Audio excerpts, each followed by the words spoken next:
I'm very mindful of the fact that we've had a really stimulating conversation around funding, but this is now the end of, nearly the end of 2 days, and it's the afternoon. And I hope that with my remarks this afternoon, I can inspire in the way that I am constantly inspired by our engagement with youth in South Africa and this program that I'm going to be talking about. Also, just to use this opportunity and thank OTT on think tanks or over the top for an over the top conference. Actually, it's been a great 2 days, and it's both inside and informally in the conversation. So thank you to the entire team for making this a success. Right. So let me sort of paint the context initially. So SIA, as Stefania has said, is an African think tank on the African continent, which has the world's youngest population. 70% of sub-Saharan Africa, and I have to say I do object to the statistics that we sometimes get that divide the continent, sub-Saharan and North African, but nevertheless, 70% of sub-Saharan Africa is under the age of 30. By 2030, young Africans will make up 42% of the world's youth. And 75% of those under the age of 35, and 75% of the population will be under the age of 35 in Africa. And by 2050, 1 in 4 will be African. So we all, of course, talk about demographic booms, and we look at those in a very positive light, but they don't necessarily create dividends unless you have the right structures, policies, initiatives in place. And one of the challenges that I think we on the continent face is that this demographic boom may well become a bane because of our educational challenges, because of inability really to create work opportunities, entrepreneurship, etc. In my own country, in South Africa, we have a high unemployment rate anyway, but the unemployment rate among youth is, depending on some of the statistics, up to 60%. That, you must all agree, is unsustainable. It's unsustainable from a social cohesion perspective. It's also unsustainable from a political stability perspective. So we have a responsibility. Think tanks, and I would argue all organizations and countries like that, have a responsibility to cultivate leaders and informed and active citizens. And in the South African reality, where we did celebrate 30 years of the end of apartheid, but where we still face many of the legacies of apartheid, this has been one of the drivers of our thinking around engaging with youth. And our engagement with youth at the Institute had very humble beginnings, but it was nearly 30 years ago, in fact, just over 30 years ago, that we began to develop a youth program. It was then largely volunteer-run, and it was very, very basic stuff. It was model UN and model parliamentary debates. And 15 years ago, we decided that to really run a meaningful, effective program, we needed to have a proper program. We needed to have full-time staff.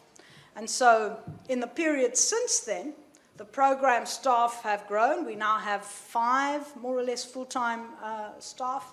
And of course, the scope has grown substantially.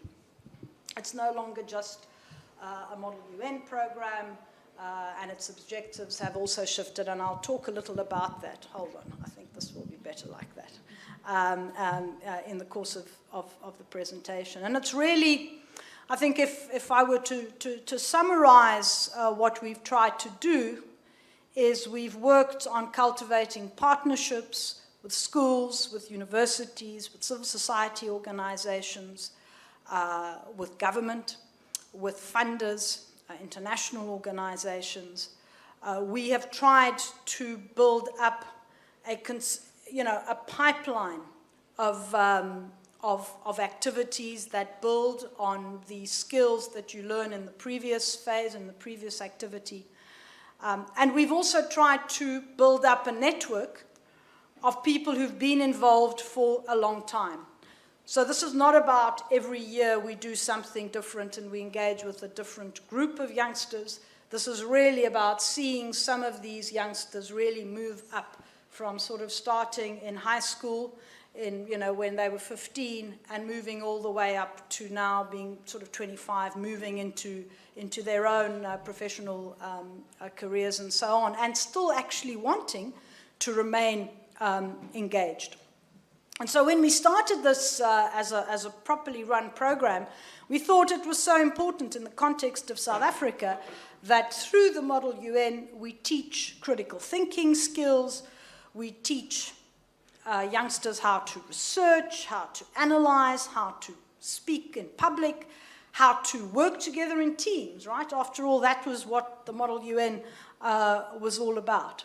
And we focused really on high school kids in the South African system from grade 10 to grade 12, so 15 to 17, 18-year-old. And this has now become a full-on engagement focusing on mobilizing and capacitating both children and youth. We've now gone all the way back to sort of the beginning of high school, around 12, 13 years old to 25 years. And of course, when we talk about youngsters who are under the age of 18, we also have to think about issues of safeguarding and make sure that those policies are in place, make sure that our staff and everybody involved understands them and respects them, and that where something may go wrong, we actually have ways of dealing with it.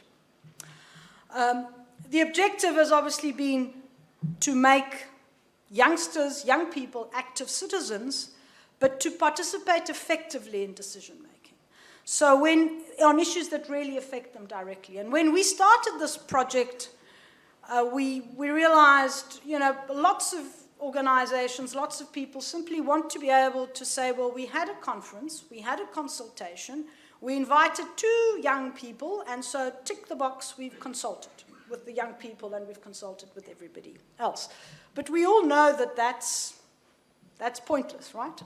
That really doesn't bring the voices of young people in an informed way into the policy, the debates.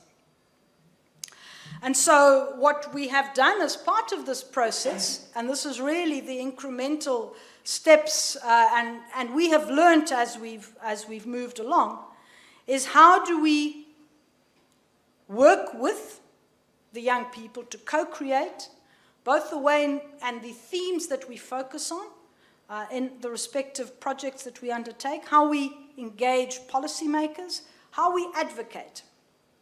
And so in that process, about 5 or 6 years ago, we had a discussion with UNICEF and said, well, you are really active in this space. How do we have built up some experience on how we build up young people to really effectively participate in policy consultations? Can we develop a guidebook on effective participation, on advocacy, that young people and organizations of young people around the world can actually use, and how we can bring them into the policy process in an effective way? And so that is one of the outcomes that we have produced over the last 5 years. It's now on the UNICEF website. It's a youth advocacy guide. It is structured and drawn up in a way that's appealing, easy to follow, and that young people and communities and organizations they themselves have set up can really use to ensure that wherever they're engaging with policymakers or policy processes, they are doing it in a meaningful way, and I'll come back to that a little later. So in the course of our journey, our young people, because I have to emphasize, this is not about SIRE driving this process. I think we see ourselves increasingly as facilitators of young people who are really keen to take the lead, to sort of muck it in, as so to speak, to really become engaged and make an impact on different discussions, whether it's on climate change, on gender, on health, on food security, and so on. So we see ourselves as facilitators. And so in this journey, our young people have worked with academia, they've worked with civil society organizations across South Africa, with the UN, with the African Union, with the private sector, and with a number of government departments, both at local and at national government level. I mean, the presidency, the Department of Forestry, Fisheries, and the Environment. I've missed something there. International Relations, the Department of Basic Education, and so on. And also, in some areas, they've also worked with people across the continent, young people across the continent, although our plans in the next phase is really to build that up and to actually move into the continent and build a more continental, in the first instance, probably sub-regional, and then a more continental network. And this is, we're talking with funders here as well. This is something that obviously will also require additional funding. So let me give you some numbers before I quickly move on to just highlighting a couple of case studies. So over the last decade, our program has reached over 6,000 young people in schools and university, and as I say, some of them sort of are in the pipeline. So they start off at school and continue to be engaged with our various programs all the way through to university. And now increasingly, they also want to say, they're also saying, okay, so we're 25, we've graduated, we've done our masters, now what? We want to still stay engaged. And so that's one of the challenges to us in terms of how we take that forward. So yeah, and I think that's very important. This is not, you can't dip your finger in it and then, pull it out again. I think you need to stay engaged. Over the last decade, they have drafted 4 guides. The one I've already alluded to, a UNICEF Youth Advocacy Guide. They've just published a UNICEF Emergency Preparedness Guide for South Africa.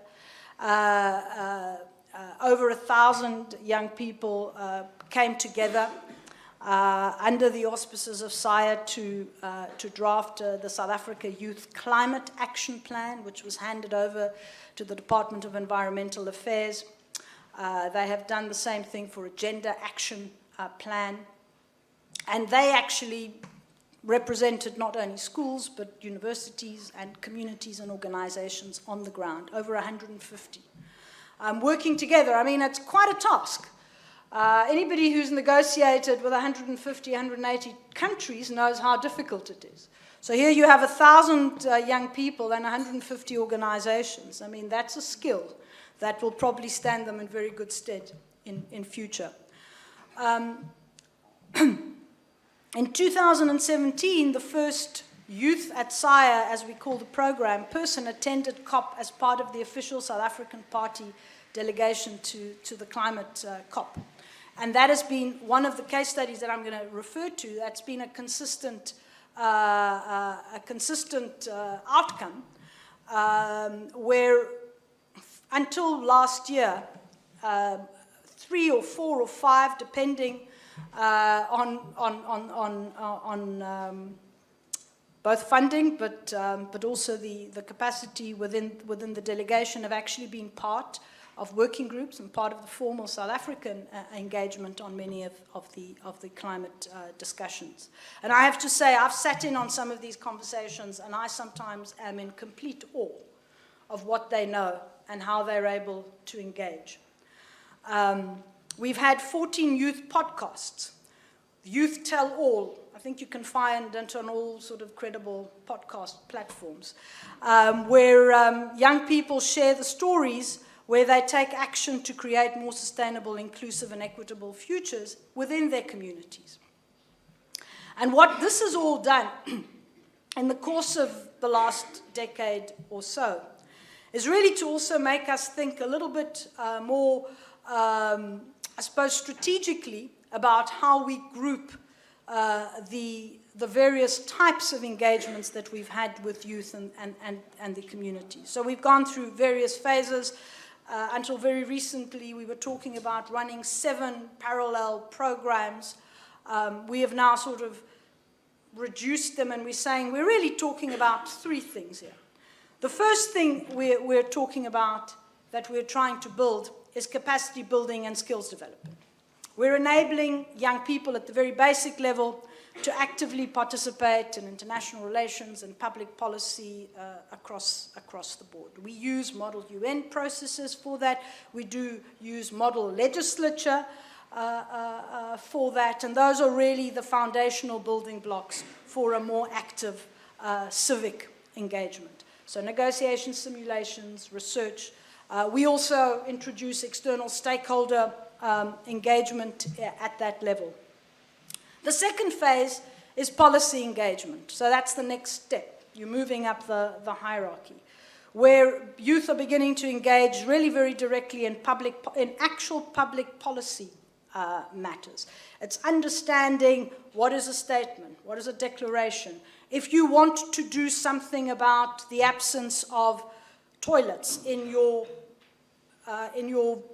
community, what does that mean in terms of how you engage with policymakers? Or what is the policy that that you think you need to create in order to do that? How do you do that?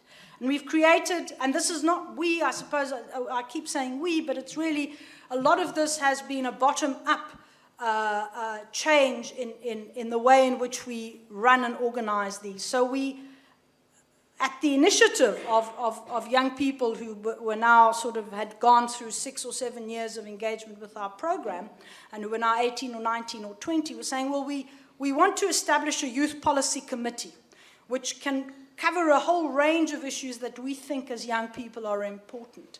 And we want to then be able to sort of participate in the policy making process. And we now currently have about 300 participants that are post-high school, working in our youth policy committee that deals with issues of food security, climate change, sustainability, health, gender, and a few others that I can't remember now. We've also established a young coordinators leadership program that is also driving and actually working with us in managing the capacity building and skills development phase of our program. And the phase that we're now wanting to build up, or the aspect that we now want to build up, is an alumni network for those above 25 to keep them engaged, because they want to be engaged, to keep them engaged in the Youth at SIRE program by bringing them in as mentors. These are people who have now moved into the work environment, might be entrepreneurial, might be working in government or in civil society or in the private sector. They can be really amazing mentors for young people, because they come often from similar backgrounds. They have experienced this in very similar ways, and therefore they can add real value because of how relevant people see it, think it is. And then lastly, the educators network, because a lot of this, particularly at the initial phase, the capacity building and skills development, isn't possible unless you've actually got educators who are working with you and with young people to get them to that stage. And I think we have an amazing network of really committed educators. Many of them do this in their spare time, after hours, over weekends. They sort of ship kids into buses and out of buses and get them to places and make sure they're there, or make sure that wherever there might be challenges with youngsters who are not in a position to get themselves to where they have to be, or they need assistance with data, etc., they're there to provide that. So that's the second level, the policy engagement. The third level is the policy implementation, and this is really something very, very new. We've really only piloted it this year, and that again comes from what young people have said to us. They've said, okay, so we've worked on developing policy. Now what? And one of the issues that certainly South Africa faces, the challenges, is that we have great policies many times, but the implementation is a little less great. And so young people are saying, well, we want to actually take this and we want to begin implementing some of the ideas we've put into our South African Youth Climate Action Plan, or our Gender Action Plan. And so we've managed to bring together some funders to support what is called the Youth Implementers for Change. My young colleagues call it YIC. I don't think it's probably the most appropriate acronym, but nevertheless, so they run the YIC program, which focuses on climate change, gender, nutrition, and food security and mental health. And we have young people participating who are from 18 to 25 years of age. And the aim there is to take some of the policy positions and proposals they've made in the Climate Action Plan or in the Gender Action Plan. Those were the two things that brought together over 1,000 young people and 150 organizations to work on them, is to take one aspect of those, of one of the proposals, and actually develop a proposal, submit it to us, about how you would implement this policy. And this has been a learning process for all of us. I think one of the challenges, and this is why this I think is so important, is, policy is one thing. How you translate it into practice is something very different. And I think it's taxed the young people to arrive at that, and it's taxed us. And I'm told I have 3 minutes, right. And it's taxed us to actually really go through those proposals and see the ones that are meaningful. And in the research environment, I think we have a similar thing. I look at papers that I have to edit, and I look at the recommendations, and I think, okay, if I was a policymaker, does this recommendation mean anything? And yesterday we were talking about the use of the passive voice in one of the conversations. And, can the policymaker find this helpful? Can they actually implement it? Do they know what we're actually proposing? And I think these are the same kinds of questions that we're actually finding in this YIC project. So now I'm just going to bring it to an end by just highlighting a number of challenges that I think we have found and that we're constantly working with. I think in the first instance, although we've made some significant progress as a network of young people, I think young people still have to fight for their place at the table. And particularly in terms of genuine representation. We find many people and many organizations and government departments very happy to have sort of a token representative and then tick the box. But to make that space, I think we've begun to make that space, but that remains a constant challenge. The second one, and this is potentially sort of very relevant in the South African context, may be different in others, is that the current socioeconomic challenges present difficulties for participation across the board for young people. We have young people that come really from very different social backgrounds. During the pandemic, where we did a lot of our work online with young people, we actually raised money to send them data so that they were able to join virtually. In one case, we even booked somebody into an Airbnb about 30, 40 kilometers from the village in which he lived in rural Limpopo province in northern South Africa, so that he could actually get to a place where there was Wi-Fi, so that he could actually participate. So that digital divide that we started the discussion with a couple of nights ago, Dennis, is a very real issue.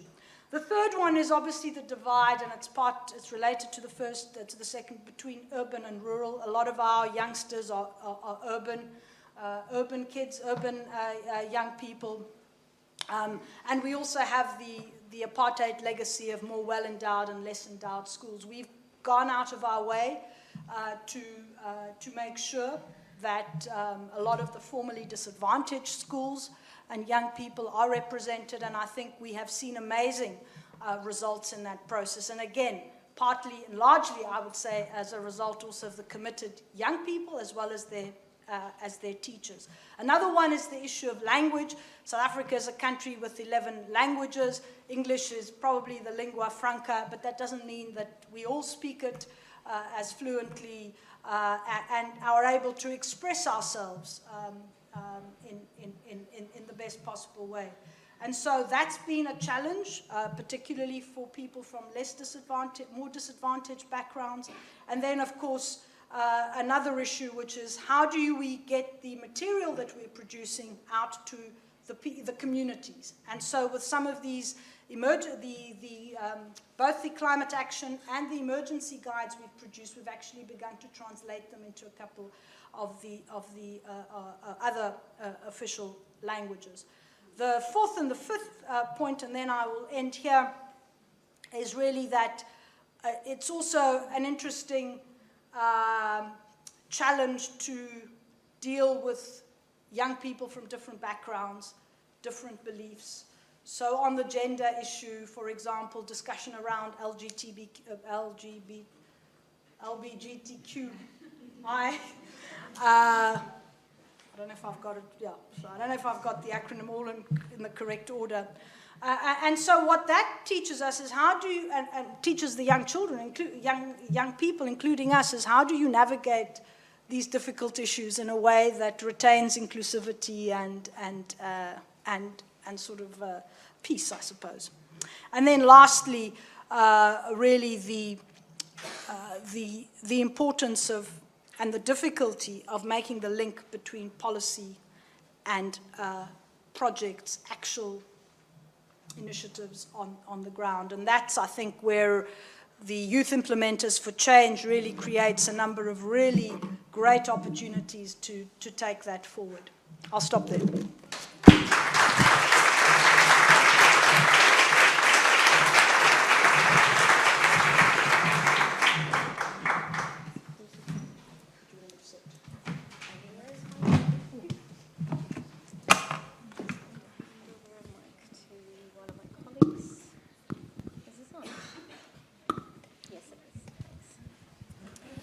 Well, thank you so much, Elizabeth, and I'm sorry to have stopped you as a member of the youth. Sorry to have stopped you in the middle of a. I'm no longer youth, unfortunately.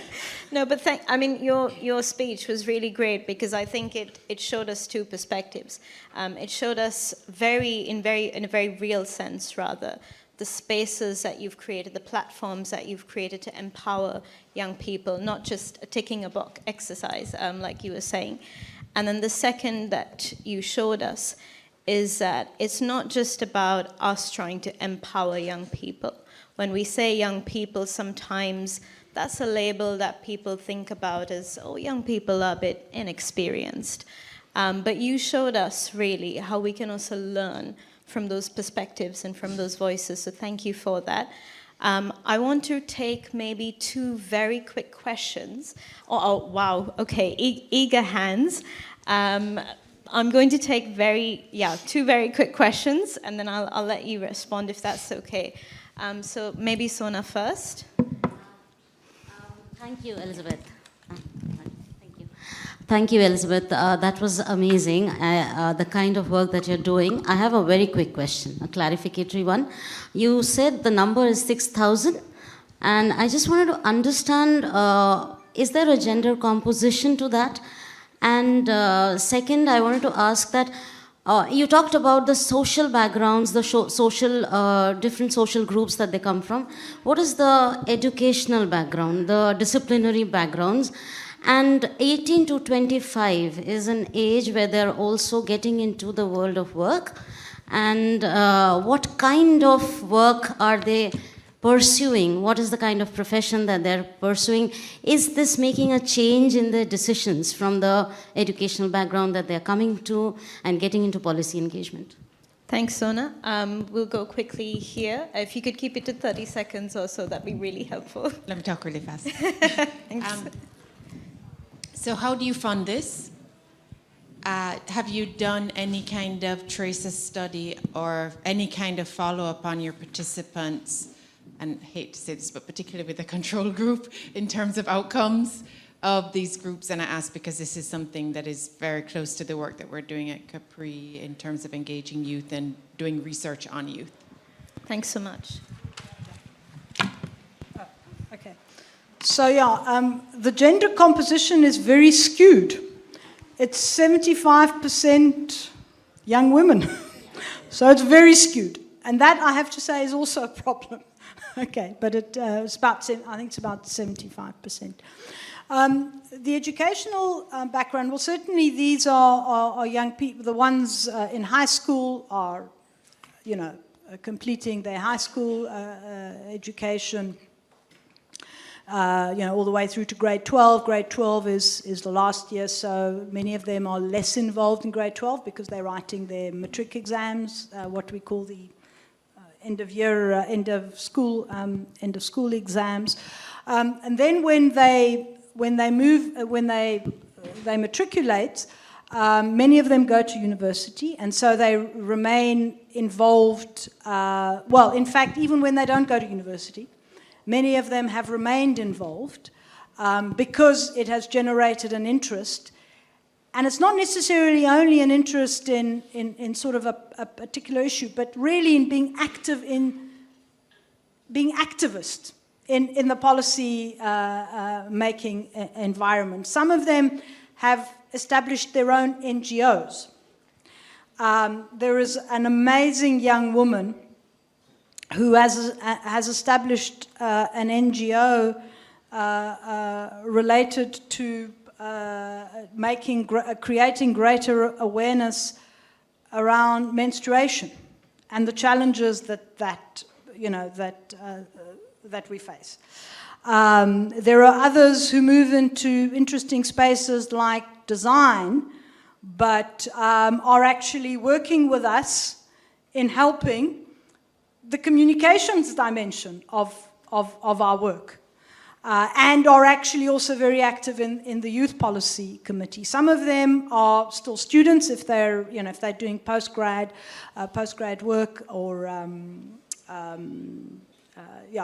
masters or PhD. Some of them have gone into the diplomatic corps. Others are working for foreign embassies in South Africa. Some of them have gone into the private sector. Some of them, your point, was the trajectory of somebody's, conception of their career path changed? Yes, there were instances wherein we've had, just to come partially to answer your part of your question, we undertook, the first time we've actually undertaken a full-on evaluation of the youth program, and Goodwill is here, I think, and he's our monitoring and evaluation person, and we brought in an external company to actually do that, and some of these stories were captured.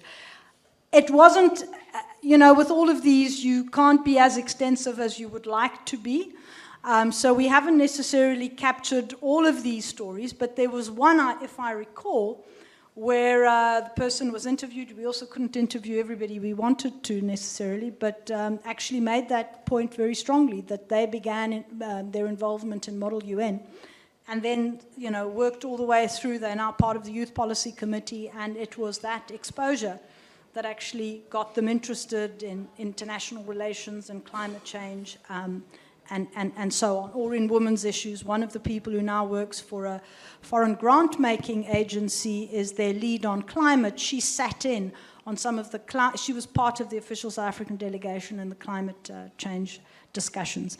I think I've answered your question. So I think we haven't done a full assessment of, and that's one of the things we want to do, mapping where everybody is.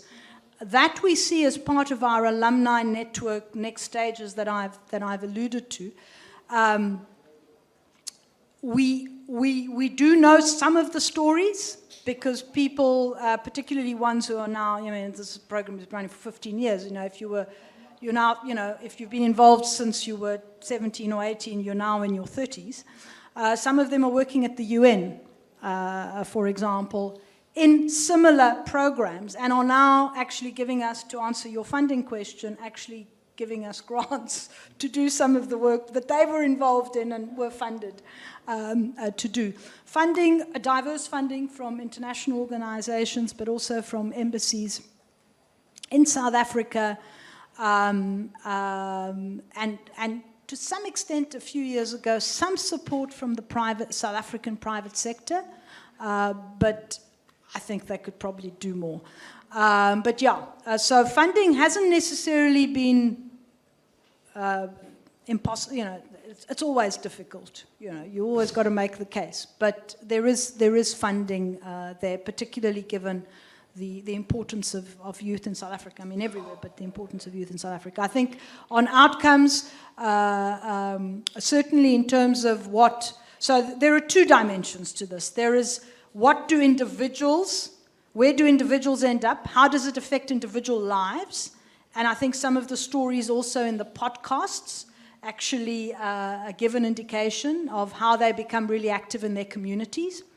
So that's the one thing. But the other thing is also how have they begun to influence the spaces in which they make policy input. When we started this program, initially it was about how do we change the individual? How do we help to empower the individual? But actually, what we also need to be assessing now is how they are changing the way in which some of the debates and some of the policy process are shaping. And I think the fact that some of these young people are sitting in as part of formal delegations, even though they don't necessarily work for the government, they're not in the Department of Environmental Affairs or International Relations or whatever, they're actually part of those delegations. I think you know, they are contributing to the way in which the debates and the outcomes are shaped. Thank you so much, Elizabeth. I really like that point that you spoke about, maybe indirect impact, the one that we don't plan for, but that happens. Fantastic. Well, I also think that you mentioned, we were discussing earlier, some resources that you might be able to make available. Yes, so I think there are some resources that we can make available on the Google Drive folder. Unfortunately, we're out of time for questions, but thank you again, Elizabeth.